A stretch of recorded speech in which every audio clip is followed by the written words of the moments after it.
Muchísimas gracias, estimados colegas, estudiantes y autoridades que están presentes y nos acompañan el día de hoy. Como han visto, pues hemos querido dar un poco una apertura acerca de cómo la información ha sido tan trascendental en este nuevo, bueno, ya no tan nuevo, pero quizás la pandemia aceleró ciertos procesos, este nuevo entorno donde prevalece lo digital. Y justamente de eso trata esta última ponencia que veremos el día de hoy, de ciencia e información. Cuando hablamos de información, podemos imaginar cualquier tipo de mensaje, ya sea en una forma analógica, como quizás tal vez los más jóvenes no identifiquen el segundo ítem que se encuentra ahí, pero son los cassettes, las cintas magnéticas, donde guardamos muchísima información, especialmente estos son de música principalmente, pero todos estos mensajes son información, películas, celuloide y por supuesto los libros. Pero además tenemos la información de carácter digital. Y es interesante porque todo esto es información, todos estos mensajes son información. Todo lo que estamos viendo aquí es una expresión de la información. Todo esto que estamos viendo es información. Ahora, quizás ustedes en sus teléfonos celulares habrán visto que podemos hablar de que tengo tantos megabytes de información, puedo almacenar tantos gigabytes. Por ahí estaba conversando con uno de los profesores y necesitaba un disco duro de 2 terabytes, si mal no recuerdo, ¿no? Ok. Esa es información porque necesitamos capacidad para almacenar. Eso quiere decir que gracias a la investigación científica hemos logrado no solamente comprender la información, sino cuantificarla. ¿Y alguna vez se han preguntado cuánta información producimos como humanidad? ¿Tienen alguna idea? Por favor. ¿Cuánta información producimos como humanidad? Si hablamos por ahí de 2 terabytes que necesita nuestro estimado profesor para el CSH, 2 terabytes. Pero, ¿cuánto producimos como sociedad? Estamos hablando de alrededor de 10 a la 21 bytes. Dejamos muy atrás a los megabytes, dejamos a los gigabytes, dejamos a los terabytes y estamos en zettabytes. De hecho, muchos autores hablan de esta era de hace unos 5, 10 años, unos 5 años hacia acá, como la era del zettabyte o el momento del zettabyte, precisamente porque esto es lo que estamos produciendo. Aquí, en esos 10 a la 21, tenemos a las obras de Tolkien, tenemos a la Ilíada, tenemos a la Odisea, y también las canciones de Bad Bunny están ahí, en esos 10 a la 21. Todo mensaje que hemos producido, toda la información que hemos producido está ahí. Y otro dato importante, desde el 2000 en adelante, la información digital prácticamente acapara la mayoría de la información que producimos. Más del 90% de la información que produce nuestra sociedad en la actualidad es de carácter digital. Entonces, podemos hablar que actualmente ya ni siquiera es un entorno de información, sino de una infosfera. Como hace muchos años, bueno, no tantos años, en la década de los 70, anticipaba el famoso escritor Alvin Toffler con ese término de la infosfera. Actualmente lo rescatamos y lo reconvertimos en una estructura mucho más poderosa porque es que nos rodea y prácticamente nos define esa infosfera. ¿Ok? Ahora, si tenemos ese 10 a la 21, donde hay todo mensaje que ustedes pueden imaginar y todo lo que hemos producido como sociedad, también vamos a encontrar un fenómeno que, si bien no es nuevo, se reconvierte, se redefine en nuestra era digital. ¿Cuál es ese fenómeno? Seguramente han escuchado y son las famosas fake news o noticias falsas. No quiere decir que antes no existían noticias falsas. Con esta exposición que nos ha dado, esta brillante exposición que nos dio nuestra profesora Lorena, sabemos que si hacemos un análisis histórico vamos a encontrar que las falacias y los mitos existen desde que somos humanos, prácticamente forma parte incluso del quehacer histórico del ser humano. Sin embargo, las fake news tienen una particularidad y es que nuestro mundo digital es más propensa a replicarse.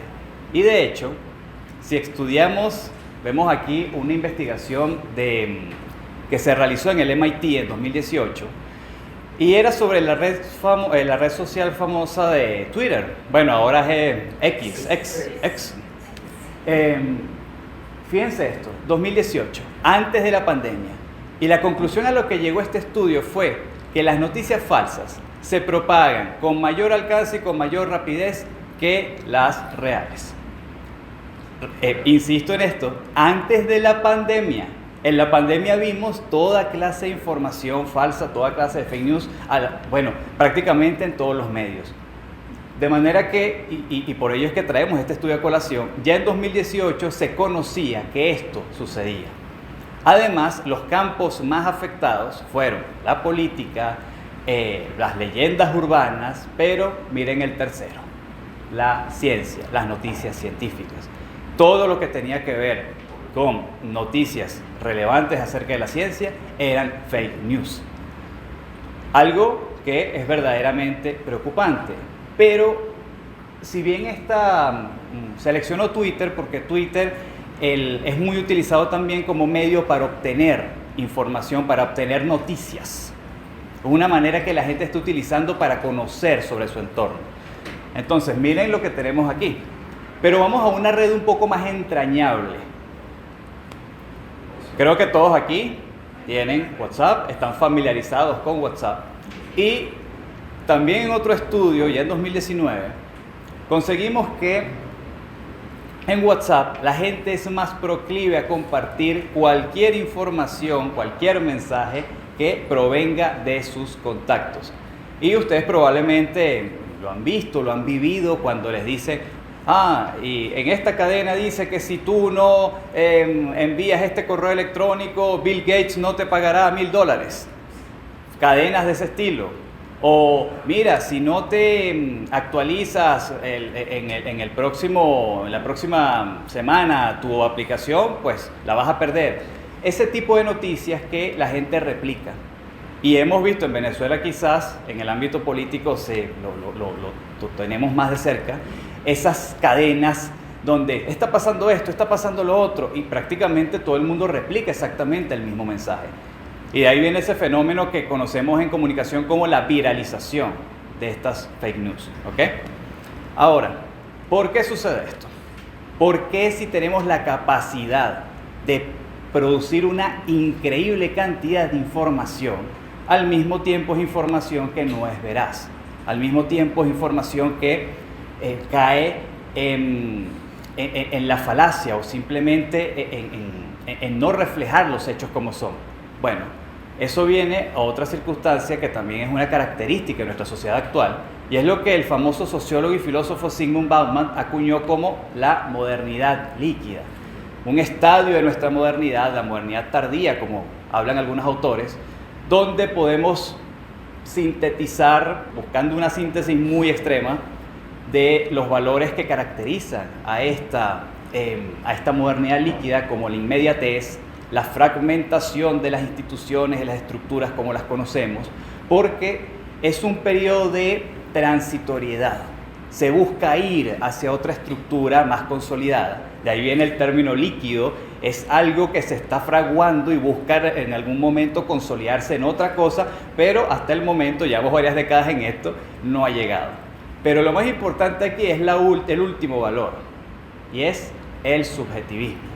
Un profundo y extremo subjetivismo, donde, si recordamos a Protágoras cuando nos hablaba de ese subjetivismo, ese relativismo en la antigua Grecia, donde prácticamente la verdad sobre el universo, sobre lo que me rodea, la construyo por mis propias percepciones, por mis propios juicios. En pocas palabras, mis juicios y mis apreciaciones van a determinar la verdad. Y de hecho, aquí vienen alocuciones como, ahora vas a escuchar mi verdad, no mi versión acerca de un hecho, no lo que yo vi acerca de algo, sino mi verdad, como si esto prácticamente se confunde con el hecho. Y esto se concatena con ya una idea muy anticipada para su tiempo, que tenía el famoso escritor y científico, muy famoso por la parte de ciencia ficción, que fue divulgador científico además, que fue Isaac Asimov. Isaac Asimov, en un escrito que fue publicado en Newsweek en 1980, decía lo siguiente: 1980, estamos hablando de hace 40 años, la sociedad se está yendo hacia una especie está forjando una actitud donde prácticamente la ignorancia equivale al conocimiento. Y textualmente Asimov dice: mi ignorancia vale tanto como tu conocimiento.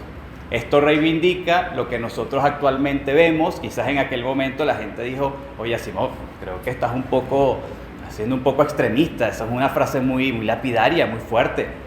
Pero cuando nosotros en comunicación estudiamos el hecho de la posverdad, donde se deforma el hecho y nos quedamos con esa deformación del hecho como si esto fuera a suplantar al hecho real, pues creo que Asimov anticipó con gran claridad lo que iba a vivir nuestra sociedad y que forma parte de ese ambiente de modernidad líquida.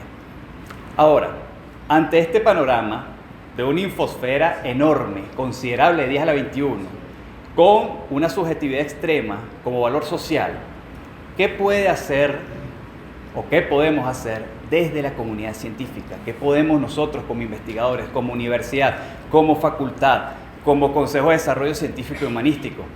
Bueno, creo que podemos reflexionar desde dos perspectivas. Una, al interno, como comunidad, ¿qué podemos hacer como investigadores? Y conversábamos un poco antes de esta ponencia yo mencionaba la palabra red, la creación de redes, porque ustedes dirán: bueno, pero es que la gente y los profesores y hay muchos investigadores que están haciendo su trabajo. Sí, los hay, pero realmente hemos logrado constituir redes de intercambio de saberes, de información, de evaluación, o cada quien está trabajando incansablemente, en la mayoría de los casos, desde su propio nicho, citando aquí a mi colega profesor Isnardo, desde su propio nicho, pero sin esa capacidad de poder producir, intercambiar, evaluar y sobre todo difundir ese conocimiento, no solamente entre los pares, sino un poco más allá, pero eso lo vamos a ver en la segunda estrategia. De manera que esto es algo que nosotros tenemos que reflexionar a lo interno de la academia, y es cómo nosotros desarrollamos una política que sea permanente, no algo que vaya variando de una tendencia a otra o de una gestión a otra, sino que ya se vea como un fin que debe mantenerse y preservarse en el tiempo, de producir, intercambiar y evaluar ese conocimiento, crear una red orgánica de investigadores. Eso me lleva también a considerar algo sumamente importante en el ámbito de investigación, y es la constitución de los proyectos y las líneas de investigación de una manera mucho más ágil, mucho más fluida, que van acordes a esa modernidad que estamos viviendo actualmente. Y no quizás esas estructuras burocráticas que provienen de una época distinta, donde existía una mayor certidumbre y nosotros podíamos visualizar de una forma más clara el porvenir.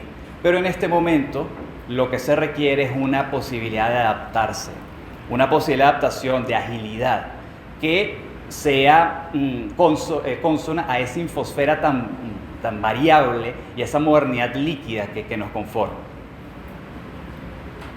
Por último, aprovechar también los resultados parciales de las investigaciones. Esto hay que verlo, por supuesto, con mucho cuidado, y particularmente me refiero a que en las publicaciones científicas actualmente utilizan, bueno, no todas, pero existe la figura del preprint. El preprint es esa versión previa donde se publican resultados parciales de investigación.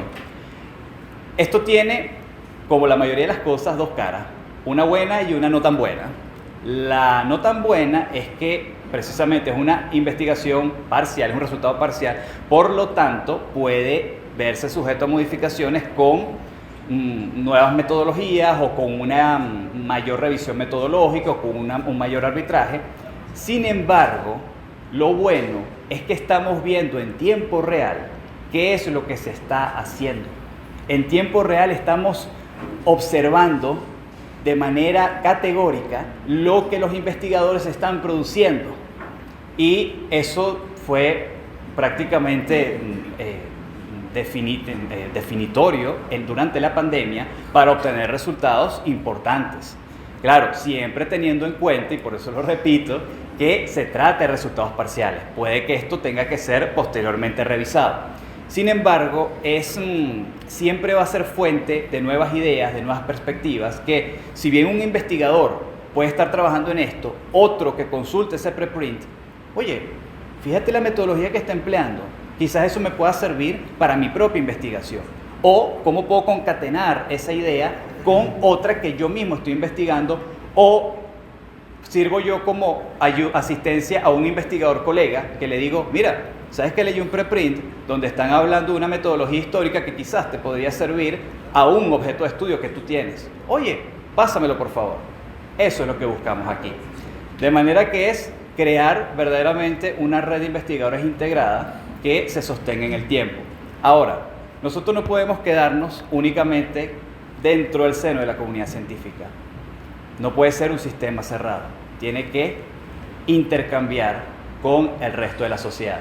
Y aquí, y recordé mucho a mi estimada colega, la profesora Loyola, jefe de la cátedra de marketing, tenemos que pensar en un nuevo marketing de la información científica, un nuevo marketing de la ciencia, entendiendo el marketing como ese posicionamiento de una idea en la mente de un consumidor, de un usuario, donde la ciencia no sea un patrimonio casi exclusivo de la academia, donde entre nosotros nos entendemos, pero esto no es compartido, no es socializado con el resto de la humanidad.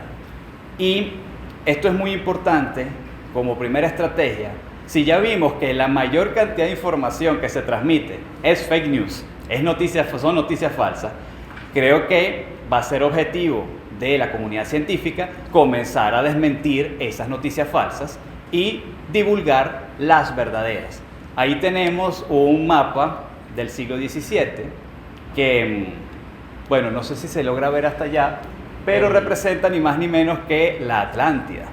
Un mito que hasta el sol de hoy sigue despertando muchas pasiones y si está en la ciencia ficción está muy bien, pero lamentablemente todavía sigue, mucha gente publica libros y toda clase de parafernalia haciendo ver como que esto es real cuando no tiene en absoluto ninguna base científica real. De hecho, ese mapa, que es del siglo XVII, fue utilizado por un famoso escritor estadounidense del siglo XIX, que era de apellido Donnelly, y Donnelly le da ese trasfondo que nosotros actualmente, cuando hablamos de la Atlántida, normalmente nos referimos a esa imagen que creó Donnelly a partir de este mapa, que por supuesto es ficticio, es una representación que no es una cartografía real.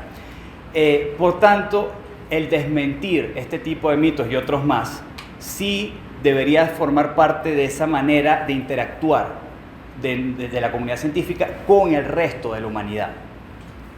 Y precisamente, o ayudando a este objetivo, está el enseñar cuáles son las bases filosóficas que caracterizan al conocimiento científico.